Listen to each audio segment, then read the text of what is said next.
warahmatullahi wabarakatuh. Bismillahirrahmanirrahim.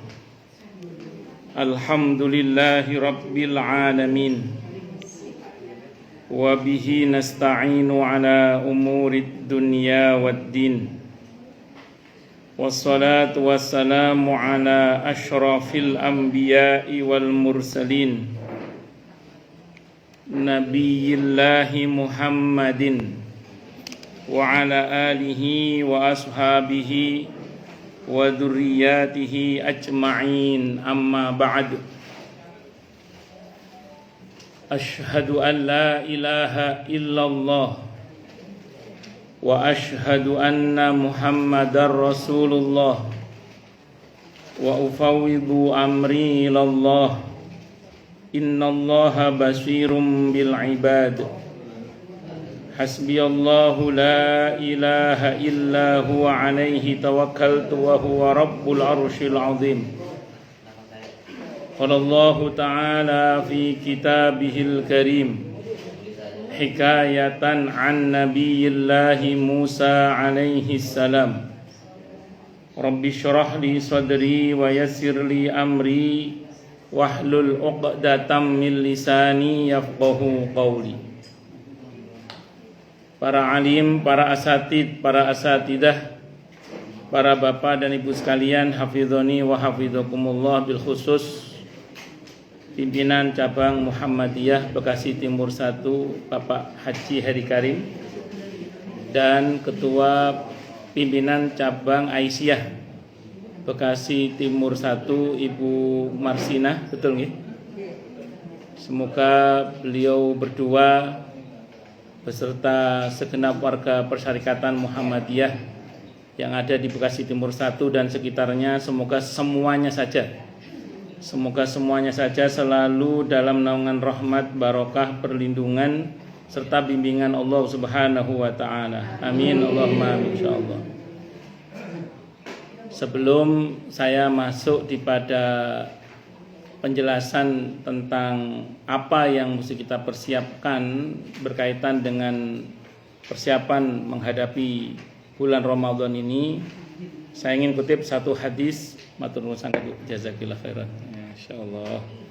Sebuah hadis an Abi Hurairah radhiyallahu an, dari Abi Hurairah radhiyallahu anhu, qala, beliau berkata, qala, telah bersabda siapa Rasulullah sallallahu alaihi wasallam, kata beliau dalam hadis riwayat At-Tirmidzi, atau kama qala, Nabi bersabda, raghima anfu rajulin dzukirtu indahu falam yusalli alayya.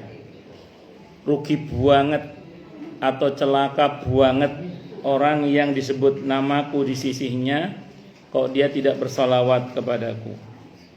Wa raghima anfu rajulin dakhala alaihi Ramadan summan salakha qabla ayyughfaralah. Celaka banget, rugi banget orang yang masuk bulan Ramadan kok keluar bulan Ramadan dalam keadaan tidak diampuni. Naudzubillah ya. Dan waraghima anfu rajulin adraka indahu abawahu al-kibara falam yudkhilahu al-jannata. Rugi banget, celaka banget orang yang mendapati kedua orang tuanya hingga hari tuanya kok kemudian tidak bisa keduanya membuatnya masuk surga. Jadi diberi kesempatan berbakti sama orang tua kok nggak dimanfaatkan sampai orang tuanya mati dan dia mati tidak menyebabkannya masuk surga. Ini rugi banget orang seperti ini. Nah, titik tekan kita di pada bagian yang tadi ya, rugi banget, celaka banget orang yang mendapati bulan Ramadan kok keluar bulan Ramadan dalam keadaan tidak diampuni oleh Allah. Itu rugi banget itu. Karena Ramadan, dari kata Ramadan itu artinya diantaranya samping panas, dia juga bisa berarti membakar. Ditambah alif dan nun, Ramadhanu itu kadar panas dan membakarnya sempurna tapi sementara. Sempurna daya hapusnya terhadap dosa, sementara karena hanya sebulan. Jadi karena hanya nopo sebulan. Maka kalau kita tidak pandai-pandai memanfaatkan betul-betul Ramadan kita itu, maka jangan salahkan siapa-siapa kecuali diri sendiri. Kalau sampai bulan Ramadan, keluar bulan Ramadan dalam keadaan tidak diampuni oleh Allah. Na'udzubillahi min syarri dzalik. Makanya semoga kita termasuk yang diampuni dan dimaafkan oleh Allah Subhanahu wa taala. Amin Allahumma amin insyaallah. Kalau mengenai pesanan nastar banyak tidak ada masalah. Karena saya memperhatikan di medsos itu ada perkataan yang menurut saya itu kok agak nyinyir menurut saya itu. Kepada sebagian orang yang masih bekerja di bulan Ramadan. Sebagian mereka mengatakan masih bulan Ramadan masih jualan aja, masih bulan Ramadan masih kerja aja. Seolah-olah kerja itu bukan ibadah. Padahal Nabi menghitungnya itu sebagai fisabilillah. Jadi pesanan nastar kathah mboten napa-napa. Pesanan proyek banyak enggak ada mas. Yang penting jangan melalaikan. Jangan melalaikan dari Allah, jangan melalaikan dari kepada Allah. Jangan sampai lalai itu aja. Ada sebuah hadis. Hadisnya ini hadisnya dari riwayat Imam At-Tabarani. Jadi Nabi marra 'ala Nabi lewat menemui Nabi kita Muhammad SAW atau melewati Nabi kita Muhammad SAW rajulun seorang lelaki fara'a ashabun Nabi SAW min jildihi wa nasyatihi dan para sahabat Nabi melihat orang itu sangat giat sekali untuk mencari nafkah ceritanya itu. Faqalu maka mereka berkata, ya Rasulullah wahai Rasulullah, lau kana hadza fi sabilillah. Andaikan saja orang ini giat seperti itu masuk dalam kategori fisabilillah. Atau pertanyaan, apakah perbuatan orang ini mencari harta, mencari nafkah itu masuk dalam kategori fisabilillah? Faqala maka bersabda siapa Rasulullah sallallahu alaihi wasallam, in kana kharaja yas'a ala waladihi sigharan fahuwa fisabilillah. Wa in kana kharaja yas'al abawaini syaikhaini kabiraini fa huwa fi sabilillah. Jadi andaikan si bapak ini keluar mencari nafkah untuk anaknya yang masih kecil, maka dia terhitung fi sabilillah kata Nabi. Dan jika si bapak ini juga keluar untuk mencari nafkah, bekerja, yas'a itu bekerja untuk mencari nafkah karena untuk kedua orang tuanya sudah tua, maka dia juga fi sabilillah. Wa in kana kharaja yas'a ala nafsihi ya'ifuhu fahuwa fi sabilillah. Dan sekiranya orang ini juga keluar bekerja untuk dirinya sendiri supaya dia tidak meminta-minta kepada orang lain, supaya menjaga kehormatannya, itu juga fi sabilillah kata Nabi. Baru wa in kana kharaja yas'a riya'an wa mufakharatan fahuwa fi sabilil syaiton. Kecuali kalau kerjanya untuk gaya-gayaan biar dipuji orang gitu, baru itu namanya fi sabilil syaiton. Artinya ibu-ibu nanti kalaupun Ramadan pesanan nastar banyak, kastengel banyak, jahitan baju banyak, boten nopo-nopo, tidak apa-apa. Ya itu masuk fisabilillah karena untuk nopo tadi mencari nafkah. Ini penting saya sampaikan bukan apa-apa. Tadi saya orang di medsos itu kesannya ada sebagian orang itu yang nun sewu nggih, kayak nyinyiri gitu loh, nyinyiri orang-orang yang bekerja masih Ramadan kok masih kerja, seolah-olah Ramadan tidak boleh kerja. Padahal kerja itu juga merupakan kata Nabi dalam hadis surat At-Tabarani fisabilillah, di jalan Allah juga. Itu seperti itu. Nah, baik. Kira-kira apa saja ini hal-hal yang patut untuk kita persiapkan untuk menyambut atau mempersiapkan bulan Ramadan. Yang pertama, ini dalam catatan saya ada 4 saja ya karena waktu yang terbatas. Yang pertama adalah niat dan tekad yang kuat untuk meningkatkan amal ibadah, amal soleh selama bulan Ramadan. Itu sengaja kita pasang niat, kita pasang tekad, azam namanya, untuk meningkatkan amal ibadah kita, amal soleh kita selama bulan Ramadan. Sederhananya begini Bapak Ibu sekalian, hafidhoni wa hafidhakumullah. Nabi kita Muhammad SAW itu di luar bulan Ramadan pribadinya itu sangat baik banget. Masuk bulan Ramadan beliau jauh semangat lebih baik lagi wis ya. Lah Ustaz, bukannya ada istilah Abdur Ramadan, hamba Ramadan. Jadi orang yang baiknya hanya di bulan Ramadan. Kalau itu pengertiannya memang salah. Jadi kalau ada orang baiknya cuma di bulan Ramadan, setelah Ramadan nggak baik lagi, itu memang salah. Tapi kalau pengertiannya di luar bulan Ramadan dia baik dan menyengaja ingin lebih baik selama bulan Ramadan, justru harus begitu. Karena Nabi pun juga begitu. Harapannya ke depannya terus lebih baik, begitu harapannya itu. Nah kalau Ramadan dan tidak Ramadan tidak ada perbedaan, sama saja berarti. Nah paling tidak dengan kita bertekad, berazam, berniat dalam hati, paling tidak ya, dalam hadis muttafaqun alaih Bukhari Muslim, kita sudah mendapatkan pahala sekali utuh seperti perbuatan baik itu sudah kita kerjakan. Dan paling tidak pula kita telah mengundang perhatian Allah secara khusus. Karena tadi pahala itu rahmat Allah. Berarti kalau kita sudah punya niat baik, tekad yang baik, kesungguhan untuk meningkatkan kebaikan selama bulan Ramadan, paling tidak kita telah mengundang perhatian Allah secara khusus dengan rahmatnya. Karena pahala itu rahmat Allah. Makanya pasang niat. Dan kalau ditanya apa yang mau ditingkatkan, jangan general, harus ada target yang kita bidik memang. Misalnya ditanya apa yang mau kamu tingkatkan, ya semuanya.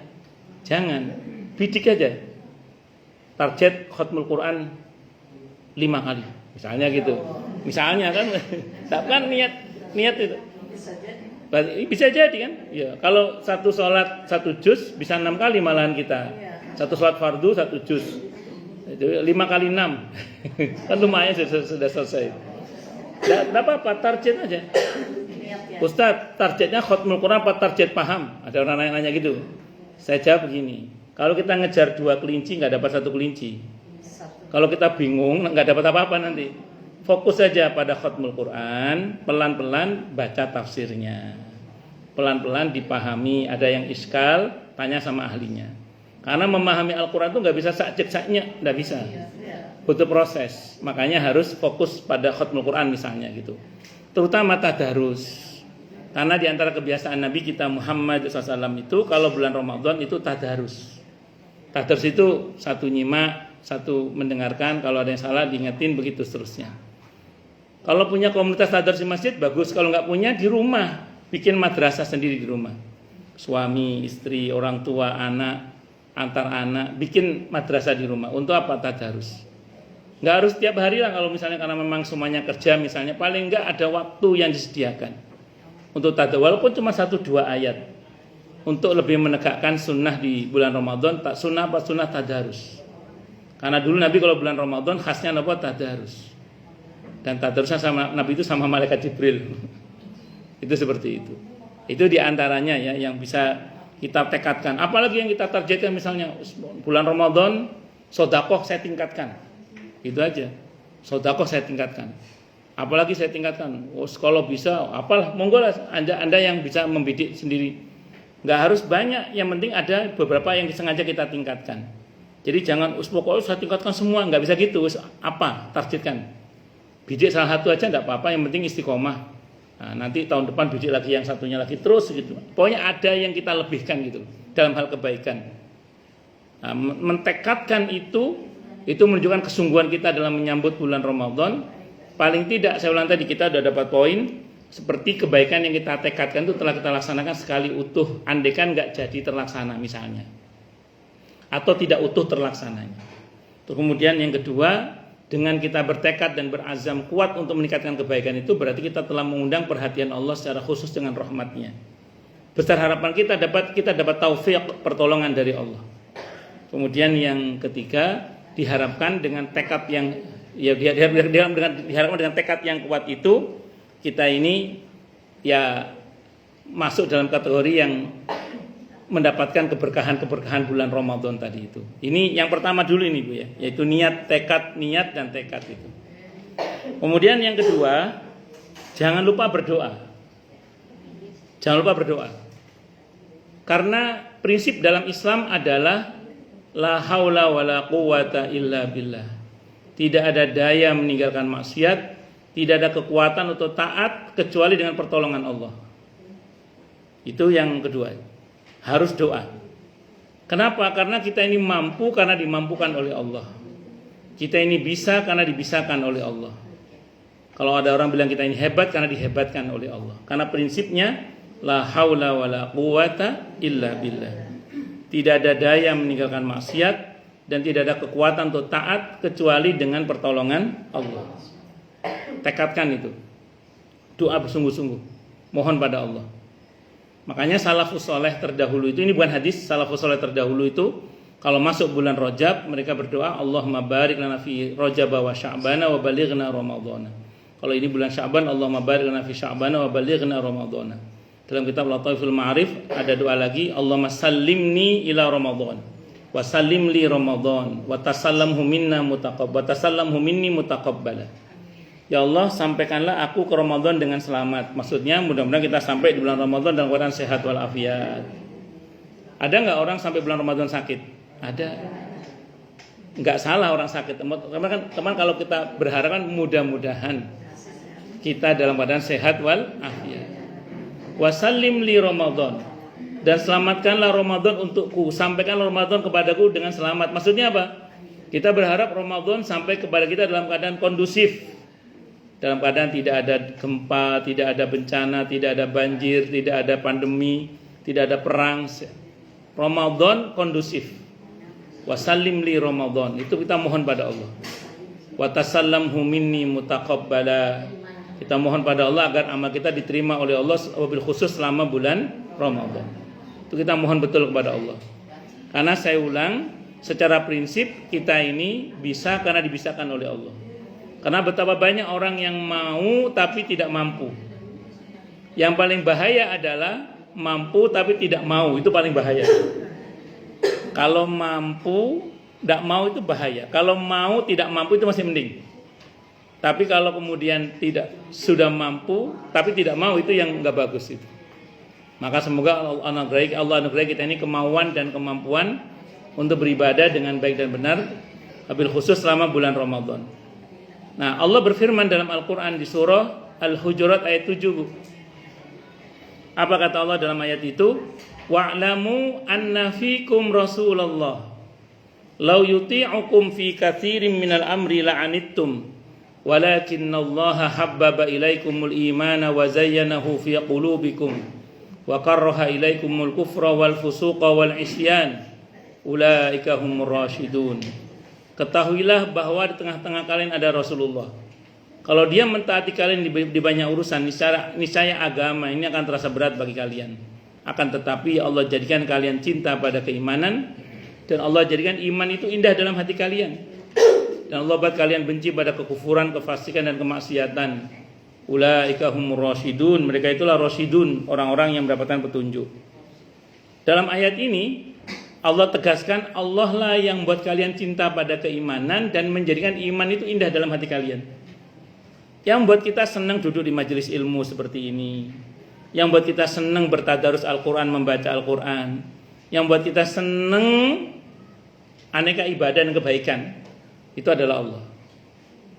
Dan Allah pula yang buat iman itu indah dalam hati kita. Ibadah terasa nikmat, baca Al-Quran terasa nikmat, sedekah terasa nikmat, ngaji terasa nikmat, taklim terasa nikmat. Itu semua Allah yang membuat itu.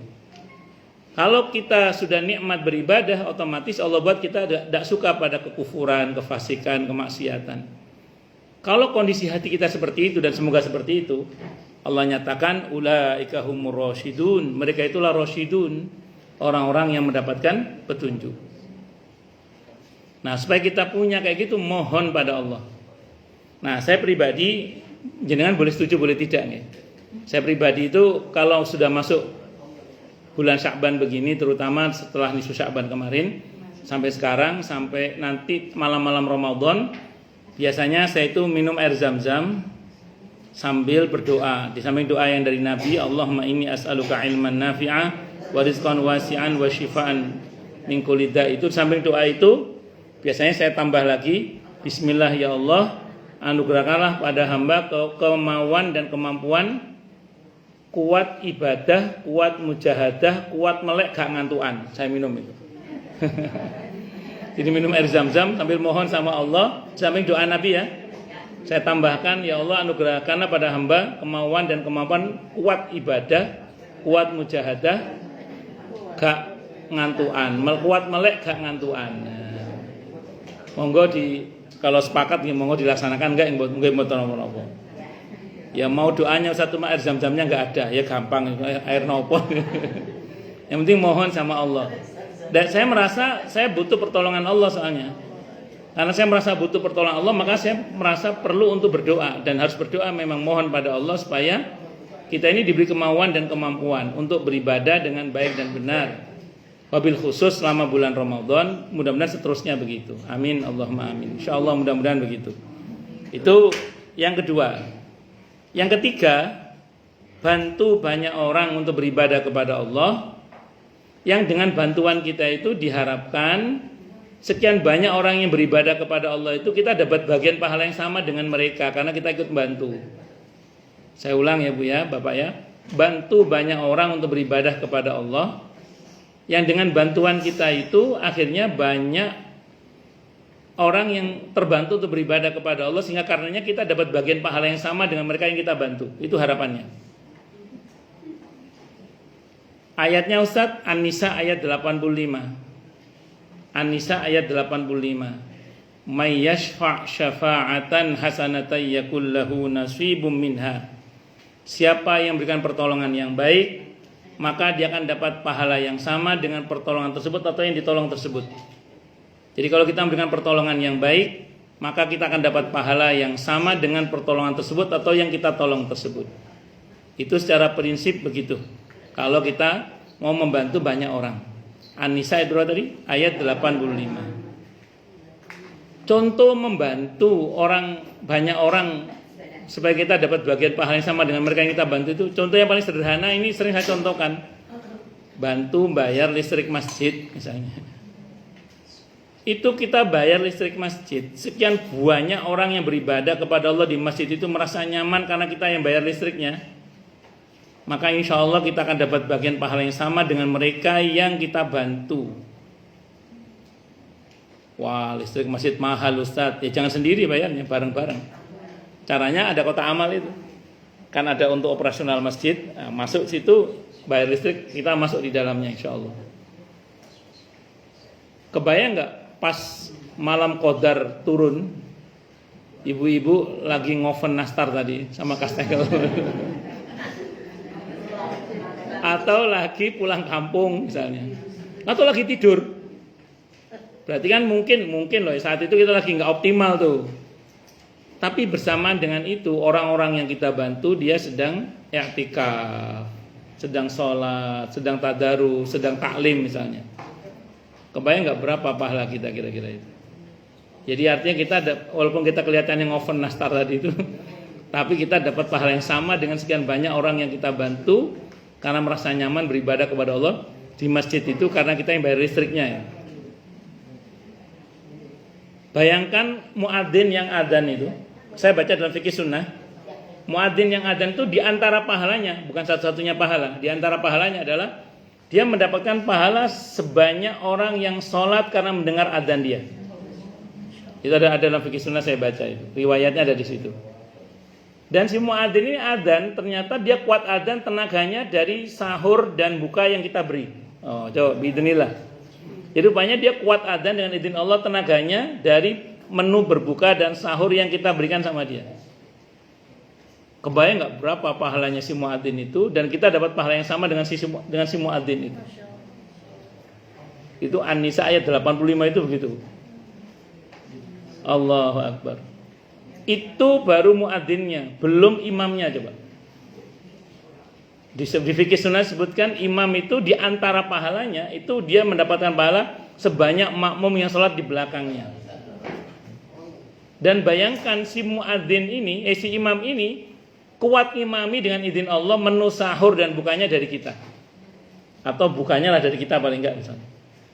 Dengan izin Allah tentu semuanya. Belum merbotnya. Allahu Akbar. Merbot itu membersihkan masjid, toilet, karpet sehingga orang merasa nyaman beribadah di masjid itu. Dan si merbot ini kuat bersihin semua itu sahur dan buka puasanya dari kita, coba bayangkan. Nggak, ini saya cuma cerita aja. Peluang mendapatkan pahala besar itu banyak gitu loh maksud saya gitu. di bulan Ramadan itu. Dan dari sekian banyak kebaikan yang bisa kita dapatkan itu, berlaku ketentuan di surah Hud ayat 114 itu kan. Innal hasanati yudhibnas sayyiat dzalika dzikra lidzakirin. Sesungguhnya kebaikan-kebaikan itu bisa menghapus keburukan dan itu pelajaran bagi yang mau mengambil pelajaran. Artinya apa? Seiring dan berjalannya waktu ketika pahala masuk dalam rekening pahala kita gitu ya, maka seketika itu juga ada dosa yang dihapus. Pahala ditambah, dosa dihapus, derajat diangkat, itu sudah diotomatiskan oleh Allah dalam mekanisme yang Allah atur di antara di surah Hud ayat 114 itu. Bisa dimengerti Bu ya? Bapak ya bisa. Nah, maksudnya gini, ayo ambil bagian di situ. Saya kemarin pas ngomong kayak gini, ada yang ngomong saya, sudah full pocket Ustaz. Sudah di booking orang untuk muadzin, imam, sahurnya bukanya merebut, sudah di booking oleh orang lain, sudah penuh Ustaz. Kita nggak kebagian. Maka saya jawab, oh gampang, bantu keluarganya. Membantu keluarganya muadzin, keluarganya imam masjid, merebut masjid atau pejuang-pejuang di jalan Allah, itu membuat kita mendapatkan pahala yang sama dengan yang berjuang itu. Di mana kita ketahui riwayatnya dalam kitab Riyadhus Shalihin bab tentang jihad. Nanti kalau Ibu punya kitab di rumah, kitab Riyadhus Shalihin bab tentang jihad, di situ ada hadis yang berbunyi au kama qal, barang siapa yang membantu keluarga orang yang berjihad di jalan Allah, maka baginya pahala orang yang berjihad di jalan Allah. Jadi muadzin adzan tenang karena keluarganya sudah dibantu oleh banyak orang itu. Itu yang membantu keluarganya itu dapat pahala yang sama dengan muadzin itu. Imam itu, merbot itu, atau pejuang-pejuang di jalan Allah yang lainnya, guru TPQ dan lain-lain. Itu seperti itu. Maka tidak hanya ibu-ibu tapi juga saya dan bapak-bapak tapi juga saya pribadi harus punya bagian di situ gitu maksudnya. Ya tentu semampunya, kalau memang kita nggak mampu banyak ya nggak usah banyak-banyak. Waduh Ustaz, itu contohnya kok duit semua Ustaz. Kan tidak semua orang punya duit masalahnya. Nah ini solusinya, tenang, Islam itu agama yang Masya Allah luar biasa. Allah itu maha baik. Solusinya kalau kita tidak punya duit, kasih tahu yang punya duit caranya gitu. Ya betul. Aja atau ngasih tahu. Atau itu hadisnya Sahih Muslim. Man dalla 'alal khair falahu mislu ajri fa'ilihi. Orang memberitahukan kebaikan itu dapat pahala yang sama dengan yang diberitahu kalau kebaikan kita dieksekusi oleh orang itu. Kurang baik gimana? Itu di Al-Ma'un itu ada kata-kata wala yahuddu ala ta'amil miskin. Pendusta agama itu bahkan tidak mendorong orang untuk berbagi dengan orang-orang miskin. Karena ada masa di mana kadang kita tidak cukup hanya membantu sendiri, tapi kita juga mendorong orang untuk membantu. Itu yang mengajak, yang menggerakkan orang untuk membantu, sebagian di Al-Ma'un itu dapat pahala sama dengan yang membantu, yang mengajak itu. Dan begitu. Iya, makanya saya ulang sekali lagi. Kalau memang nun sewu, kalau merasa nggak banyak duit, gampang kasih tahu yang banyak duit. Caranya gitu.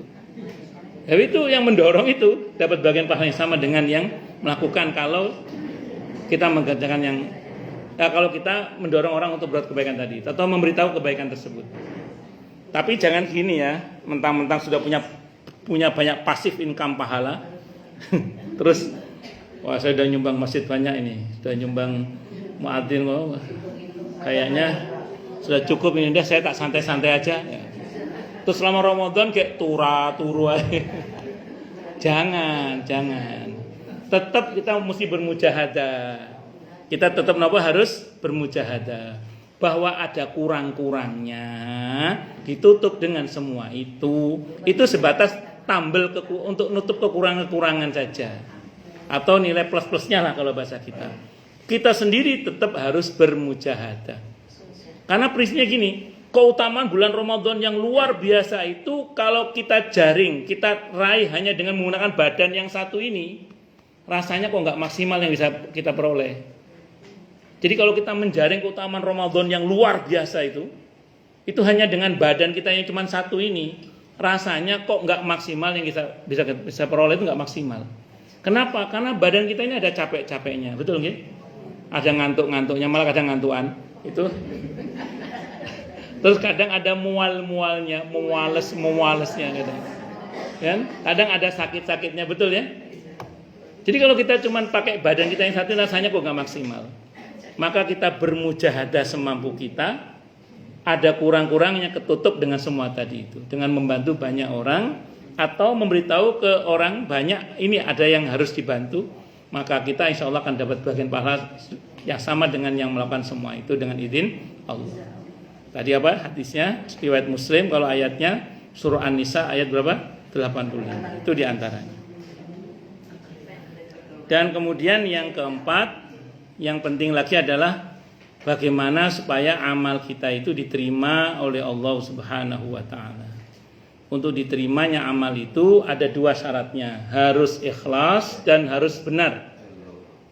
Yang keempat ini harus, kalau ingin diterima amal kita harus ikhlas dan benar. Ini dirujuk pada penjelasan Abdullah bin Abbas radhiyallahu anhu ketika menafsirkan surah Al-Mulk ayat 2. Alladzi khalaqal mauta wal hayata liyabluwakum ayyukum ahsanu amala wa huwal azizul ghafur. Allah yang menciptakan hidup dan mati dengan segala pernak-perniknya untuk menguji kalian. Siapa yang paling baik amal perbuatannya, paling baiknya amal, berkualitasnya amal, diterimanya amal, kata Ibnu Abbas dua syaratnya. Harus ikhlas dan harus benar. Untuk benar itu harus dengan ilmu dan ittiba. Nah, harus dengan ilmu dan ittiba. Karena kalau nggak ittiba, nggak pakai ilmu, rawan tidak diterima. Ya, ini karena saya ada keterbatasan waktu, masih ada waktu 10 menit lagi insya Allah. Silakan yang mau tanya, protes, marah, boleh monggo, silakan. Silakan ada pertanyaan, Ibu. Monggo. Karena terkait keterbatasan dari Pak Ustadz. Pak Haji Bibit. Baik. Oke. Bismillahirrahmanirrahim. Saya baru datang Pak Ustadz. Suruh bertanya juga. Bismillahirrahmanirrahim. Assalamualaikum warahmatullahi wabarakatuh. Waalaikumsalam warahmatullahi wabarakatuh. Dalam melaksanakan saum Ramadan atau mungkin saum yang lain, Ustaz, kalau hanya menahan lapar, haus, itu sangat mudah, Ustaz. Oke.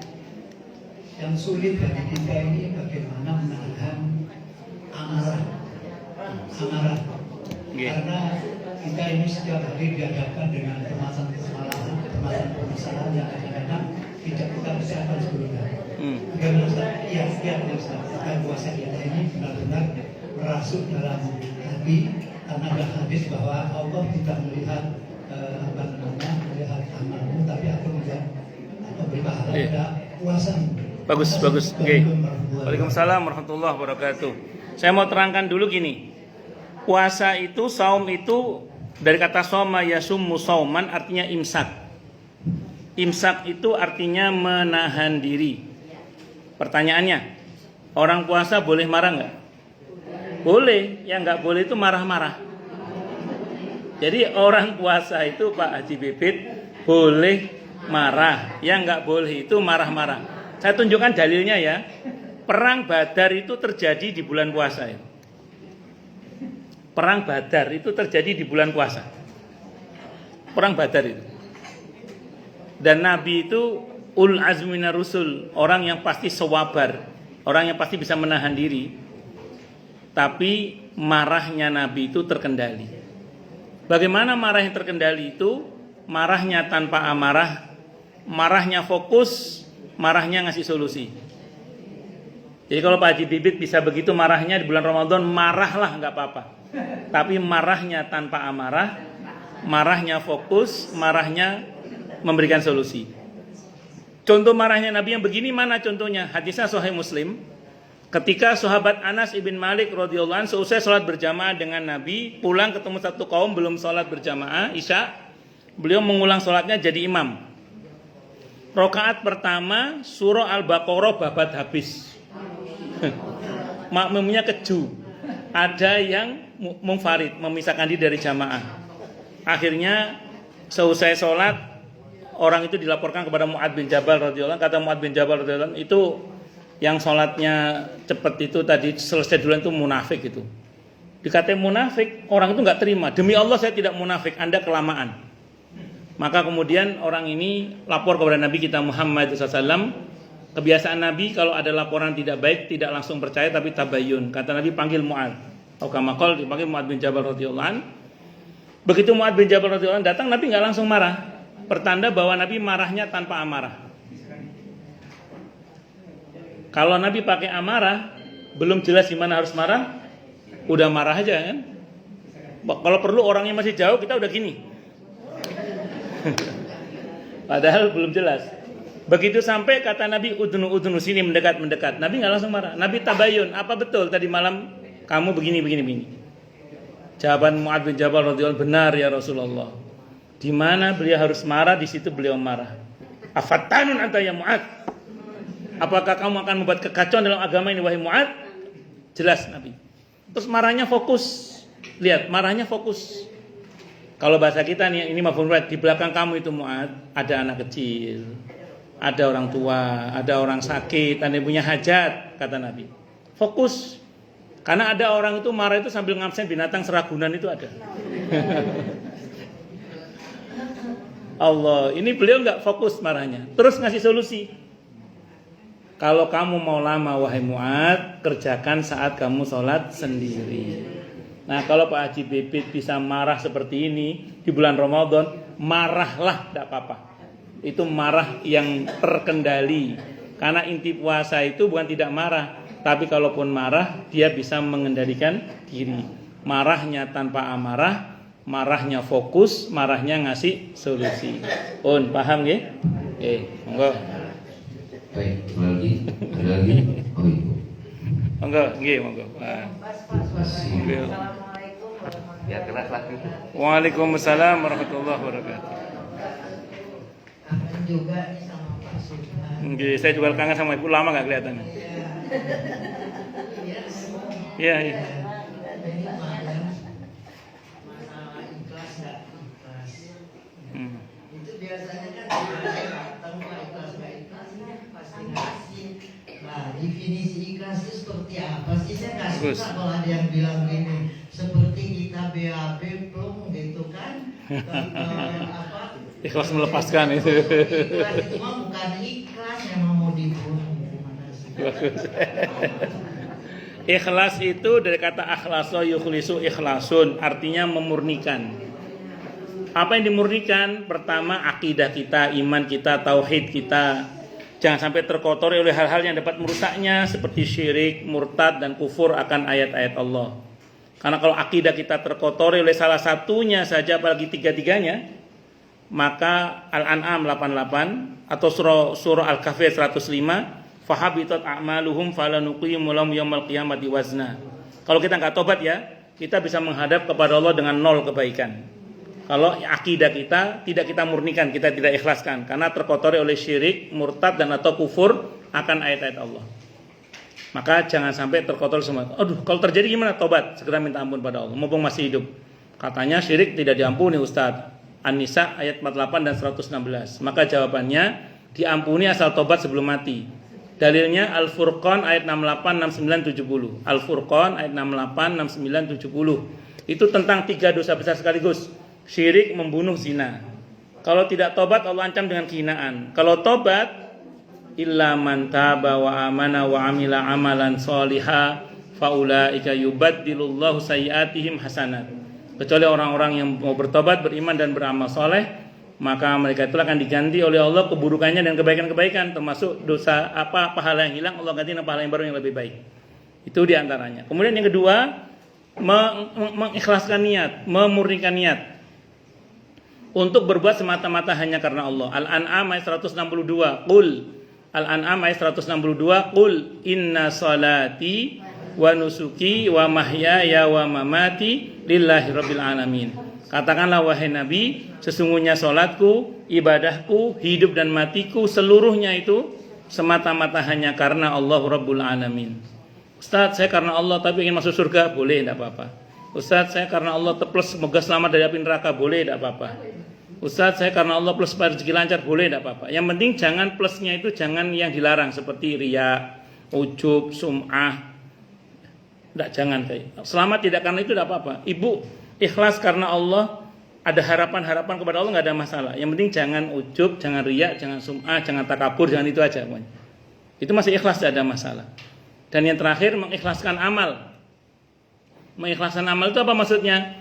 Di pada ketentuan yang nggak boleh ditambah jangan ditambah, di pada ketentuan yang nggak boleh dikurangi jangan dikurangi, di ketentuan yang syariat mengizinkan menambah dan dikurangi silakan ditambah dan dikurangi selama syariat tidak melarang atau selama syariat mengizinkan. Bisa dimengerti nggih insyaallah nggih? Intinya bertindak sesuai dengan tuntunan Allah dan Rasulnya Muhammad sallallahu alaihi wasallam. Wallahu a'lam bishawab. Itu namanya ikhlas nggih. Jadi luas ikhlas itu pengertiannya. Oke. Monggo silakan yang lain. Baik, sekali lagi. 1 menit lagi. Monggo Bu, monggo. Ibu. Nggih, monggo Bu, nggih. Oh, lah. Enggak nggih.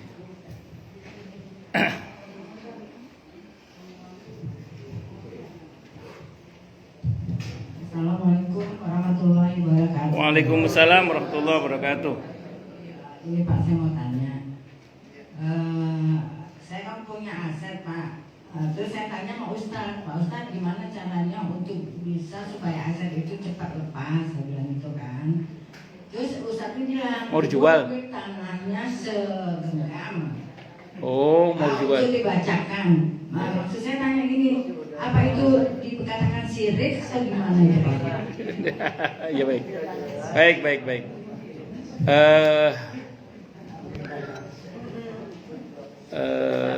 Gini. Secara prinsip kalau ingin barang laku gitu kan ya Bu ya. Ya.